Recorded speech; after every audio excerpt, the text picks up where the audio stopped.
Concern keeps growing as cases of COVID-19 are rising. George Floyd's death. I've declared a state of emergency. Businesses have permanently closed. I don't know about you, but 2020 was not the year I thought it was going to be. It doesn't matter if you're rich or poor, black or white. If you live on this planet, you've been affected by the pandemic. A lot of us found ourselves wishing it was already 2021, calling this the lost year or the worst year of our life. Everyone's been wishing for the year 2021 as if all our problems will just disappear at midnight on New Year's Eve. Well, sorry to break it to you, but this isn't the last hard season you're gonna have to live through. As human beings, we'll always have to face loss, grief, and crisis. We don't know when, but that's all part of the human experience. This year, we've had the opportunity to teach ourselves how to handle hardship and pain, teach ourselves how to keep going even when we're running on empty. We became stronger, smarter, and more resilient. And now we get to look back on 2020 as the year that we thought would end us, but didn't. 2020 did not happen by accident. 2020 is the reset year. This year gave us 2020 vision for 2020 and beyond. It was the year for reset, restart, reignite, repeat the things you love, recommit, redesign, re-engage. 2020 was that year. I said to school, when the roof came in, girl, drop it like it's hot, like it's hot. Hey everyone, what's up and welcome back to the channel. Make sure you hit that subscribe button and ring that bell so you know when I post a new video. Welcome to part 2 of my year in review series. If you guys haven't seen part 1, be sure to go check it out. I talk about my breakup. That was not very fun to film. Just go check it out. So a big part of my 2020 year was dropping out of school. Oh, surprise! I dropped out. I don't think I've publicly announced this to anybody. I'm sure lots of my family members already kind of put 2 and 2 together by now. But if you're new here and you don't know me, hi, my name is Giselle and I'm a college dropout. So backstory as to me, myself, and I have a very type A personality. I'm a perfectionist. Everything has to be to my standards or it's not good enough. Straight A student, never got into any trouble. And as you guys know, I'm Filipino, so a lot of my family members were like, oh, be a nurse, be a doctor, ooh, pharmacist.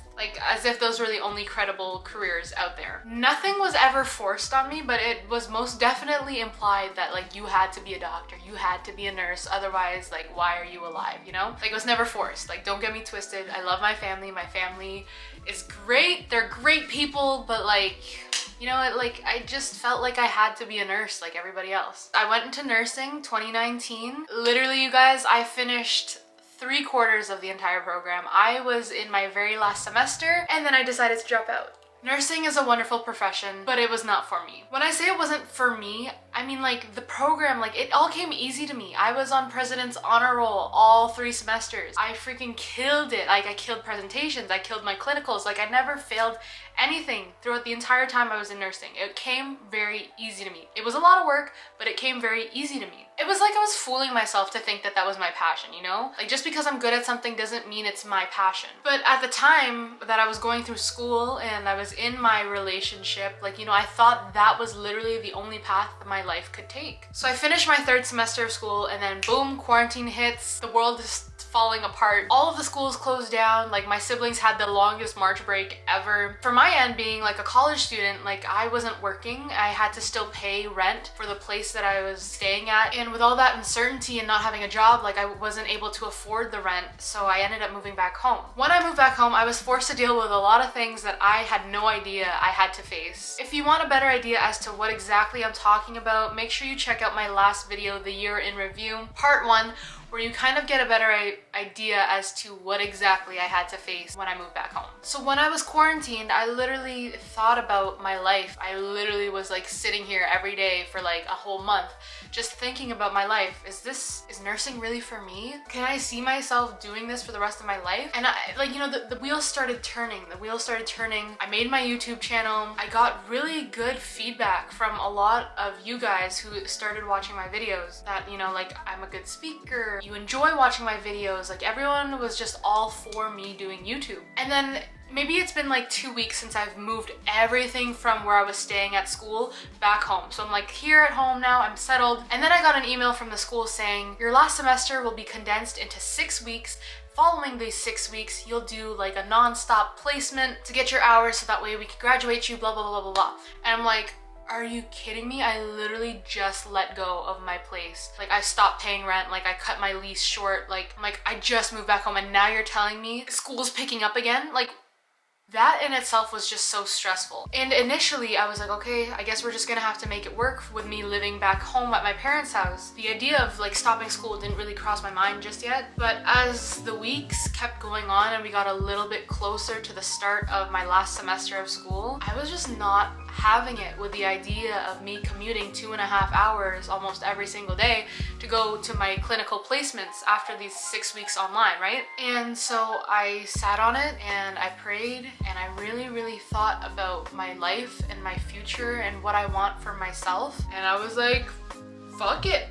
Like, I'm 20 years old. Now is the time to be gambling on yourself, to take the chance, to shoot far, to shoot long, to just fire focus on what you want for your future. And that's exactly what I did. So I sat my parents down. I explained to them how I feel about nursing, what I envision for my future and what I want to do. They took it very well. I have the most supportive parents in the entire world. I love you guys so much. Thank you for supporting me in everything that I do. And literally the next day I was unenrolled from school. There was no better feeling. Oh my gosh, like, I'm in control of my future now. Like, my future is literally in my hands. Like, I can make my future what I want it to be. And at first, I won't even lie, like, it was a little scary. Like, even though the feeling was great that like now I'm in control, it was a little scary because like, yes, I have a vision. Yes, I know the place I want to take my life. Like, I can envision my future right now. It's just like, okay, well shit, like, how do you get there now? Like, I'm not in school. I was like,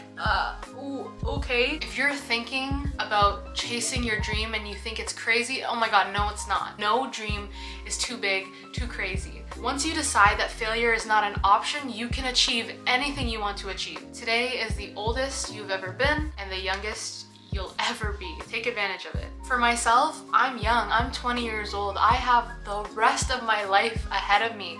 So why? So for me not to chase this big dream that I have is me just being silly. The minute I decided to drop out of school was the minute I decided to take my life into my own hands and be like, I am living for myself. I am not living for anybody else. This is my life. I'm gonna be working this job. Whatever the consequences are of my actions, it's me who has to deal with it. And if you guys watched part 1 of my year in review series, you'll understand a little bit better as to why this feeling of grabbing my life and taking it into my own hands again was so empowering. I never knew what I wanted to do with my future growing up. Like, I was just like, I don't know.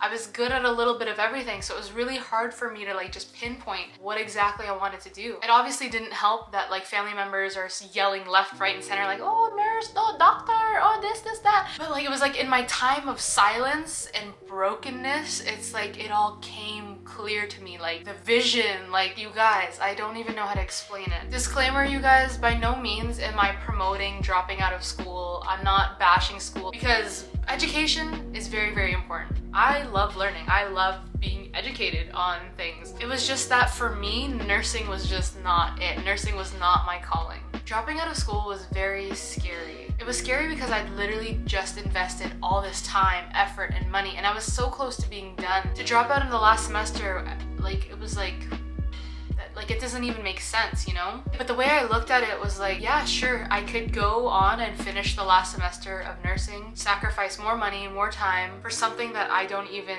truly feel passionate about, or I could just stop it right there and just do it. Just commit to myself, commit to my future, that I'm gonna do whatever it takes to get the future that I want. I think one of the hardest things I had to face after dropping out was just the reality of it all. Telling my family members that I dropped out of school was definitely a moment for me. If you guys know me personally, you guys know I'm a perfectionist. Like, I was always the person that like my younger cousins would look up to, like, oh, why don't you do good in school, like you're at there, or like, I was that kid in our family who was always like just overachieving. And for me to break the news to my family, especially like my grandma, that I was dropping out of school, that was a tough conversation to have. I had to remind myself, I'm not living for anybody else, I'm living for myself. No one, not even your closest sibling, best friend, can step behind your eyeballs and see life the way you see it. You know yourself better than anybody, so why should you let other people make decisions for you? It's your life. It's your life. Own it. Live it. Live your life the way you want to live it. I didn't want to finish nursing because if I did, I'd be sacrificing yet again another piece of myself to make the people around me happy. I found that the constant theme of this year for me was self-love, focusing on yourself, doing the things that you like. I honestly wouldn't have it any other way. Some of you might think that I just literally wasted all those resources and my time. If I didn't go through that whole nursing phase, like, I wouldn't know what I really want to do with my life. I wouldn't know any better. I feel like you have to experience it in order to know if it's for you or not, you know? I'm very grateful for everything that I've learned in nursing, and it's given me a whole new level of respect for healthcare workers and just the whole healthcare system and how important that role is. It's taught me a lot about myself, and most importantly, it's led me to this point in my life right now, to this point where I now know what I want to do with my future. I now know my purpose, my calling. Dropping out of school has been one of the best decisions I've ever made. Though nothing is certain, nothing is written in stone, like, I literally have the world at my fingertips. I have every opportunity there for me just waiting. Honestly, I just encourage each and every one of you to just follow your heart, follow your dream, do what it takes to get the life that you want. Do what it takes to be where you want to be. You are a lot more powerful than you think. If there's anything you can take from this video, it's start living for yourself. You got one life to live, one shot. Don't be afraid to take chances. Have faith in yourself. Have faith in the universe. Know and trust that whatever is meant for you will find you, and it'll be amazing. Make sure you guys stay tuned for part 3 of my year in review series, where I talk about my weight loss. This is not easy for me to talk about, but my health journey, my weight loss journey, stay tuned for that, you guys. Like I always say, you have the power to make the day what you want, so make it what you want it. I'll see you guys in my next video. Bye.